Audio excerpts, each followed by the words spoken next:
A new episode, how to learn JavaScript from beginner to advanced. Today I would like to learn you how to use a promise with fetch in JavaScript. In the last episode, did you see how to use a promise in JavaScript with then and catch, or with then in chain, or after this? I learned you how to transform this then in async await function.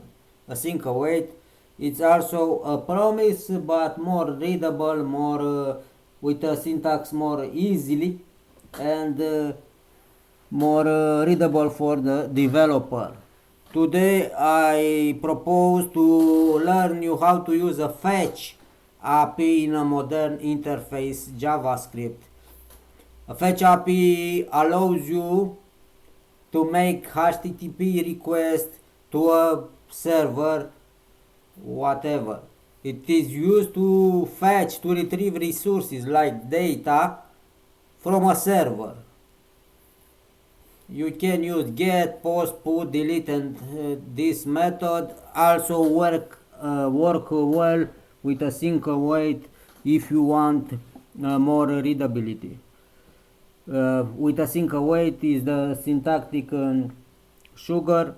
Async await is indicate to use, but now I learn you how to use this fetch with then, and in the next tutorial we will see with async await, and we will transform together this then in async await.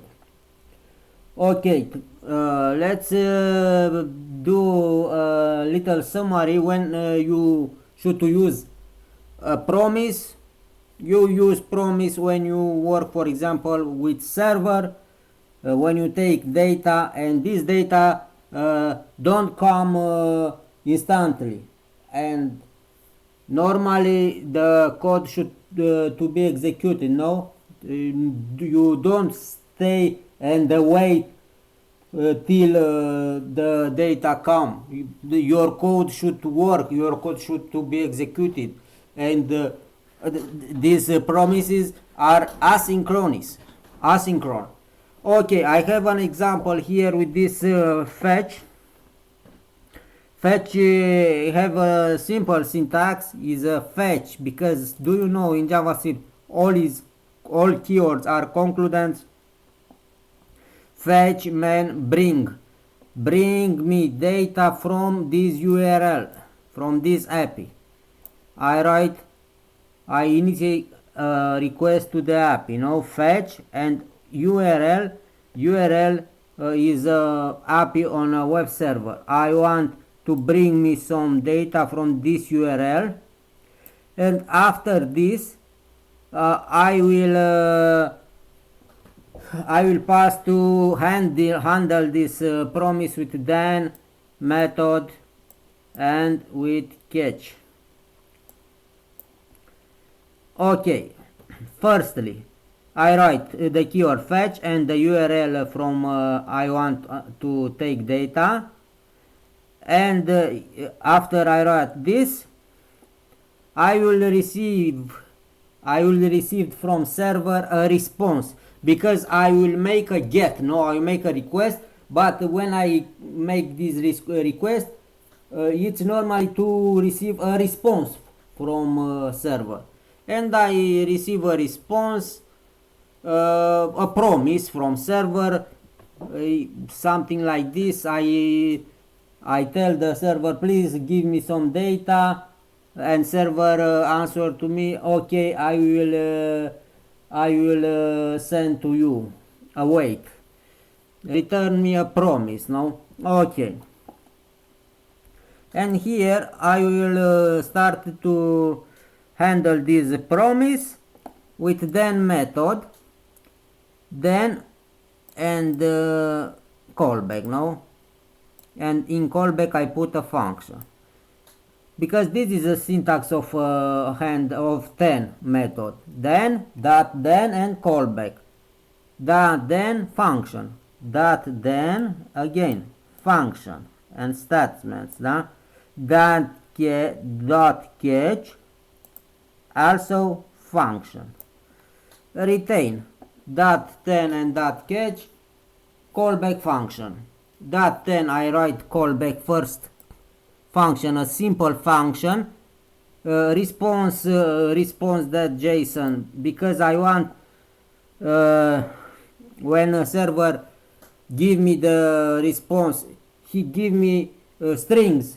In normally way he give me strings, but I don't need strings. I want to manipulate them. I want to use more methods and the function, and I need an object or an array, and I want to transform these strings, to transform these strings from data in object. And for transform string in object, you use this res.json method, no? For transform in an object is a method on the response object, is parse, no? And it to turn it into a real JavaScript object, no? Okay, am înțeles. Into a real JavaScript object. Do you see here? I parse the data and I transform it from strings in object, because it's easy to use, and you have a lot of method for manipulate them. After this, I use again then and a function, then data, for extracting all title and IDs from the data. In this URL, if I give this URL in a browser, let's see what it happens. If I give this URL in browser, working, I send a request to server, I send now a get to web server, loading, server in this time send me a response, and okay, I received this. This is the URL for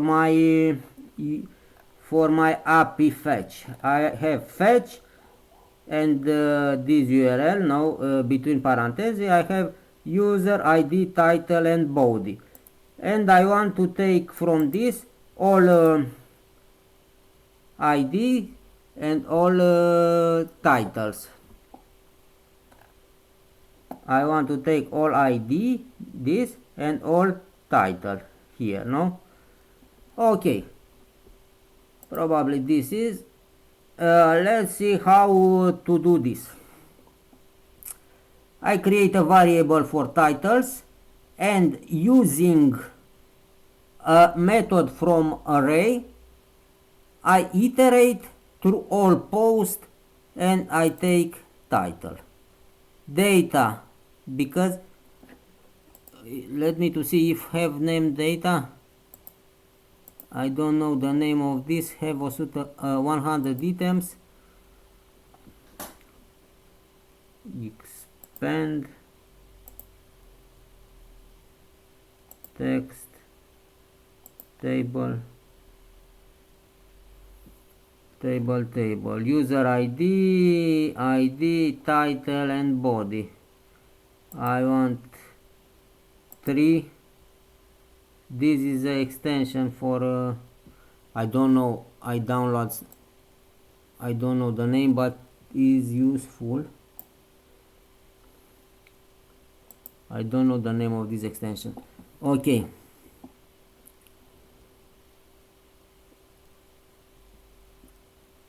title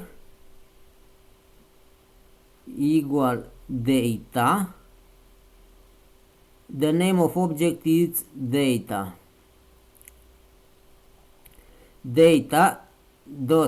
Object.map current element title, no? And here I log title is title. Okay, And let's see now what is the result. I have here all the title, 100 title. Of course I can to display like HTML and I will put them in a web page, but now we'll work with JavaScript and console. Here I have all title. For example, if I want to take all ID, I create a variable all ID and I iterate through all ID from current post with map and I display it. And now I have also all ID. Okay.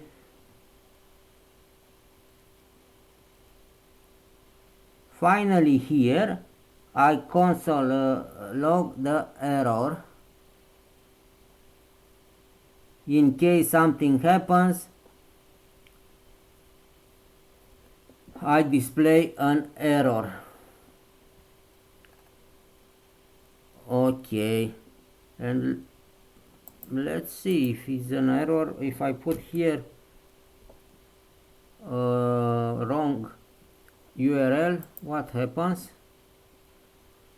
Error, type error, tipo errori, the type of error, fail to fetch.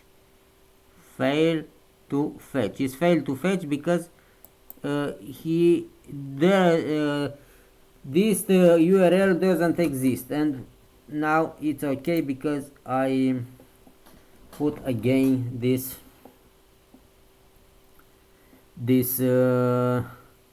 URL. Okay, let me to make a brief summary. When you create a fetch, you create a fetch for take some that data from a URL API.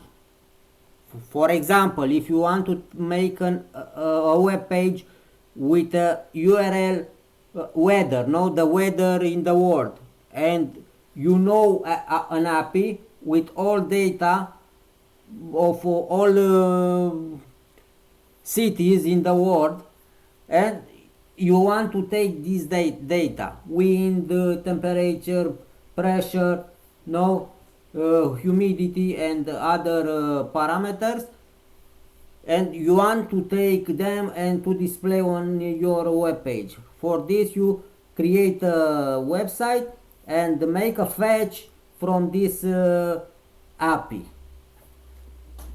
It's simple, just write fetch, and after you put a parameter name of this URL, here you can put a variable const URL API equal, and you put here this URL, and here you can write fetch and variable. You don't put you didn't put link, you don't put the link, put the variable. Okay, but you should assign this URL to variable. Okay, after you create this fetch for make a get to API to take the data, you can handle the promise, because do you know when you create a promise you have to parse like in the same way. When you create function you have two parts, when you define the function and when you call the function. Here is the same. First part, define the function, define the promise with fetch and URL, and handle the promise with this then and catch. It's mandatory to transform when you get data from server, to transform in JSON responses, the response, because server send you strings. It's mandatory to parse the response with JSON method. This after you take what data do you want. For example, if I take from this API title and IDs, and I iterate on the all post, and I display it in console.log. that is all for today. I hope you understand what I say here. I hope you all the best, and don't forget to practice in each day. Write a simple API. Looking for the API on internet, or you can ask ChatGPT to give you some API with cats, dog, I don't know, images, weather, with uh, simple object, or with JSON placeholder, like in my case with posts, and train your skills on it. Take the ID, take the post data, take another parameter, just train your abilities. All the best and have a nice day.